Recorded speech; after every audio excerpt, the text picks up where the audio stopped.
Hi అండి, నేను మీ నందన. Welcome to నందు కిచెన్. ఈరోజు చల్ల మిరపకాయలు ఎలా రెడీ చేయాలో ఈ వీడియోలో చూద్దాం.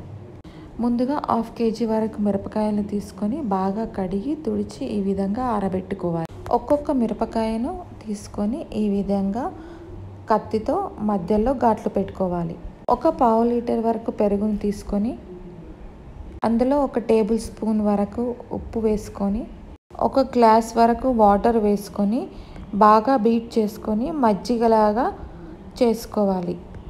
మజ్జిగ కాస్త పల్చగా కాకుండా కాస్త చిక్కగా ఉండే విధంగా చూసుకోవాలి. ఈ విధంగా ఘాట్లు పెట్టిన పచ్చిమిరపకాయలు ఆ మజ్జిగలో వేసుకొని 2 రోజుల వరకు ఉంచుకోవాలి. మధ్య మధ్యలో తీస్తూ కలుపుతూ మూత పెడుతూ ఉండాలి.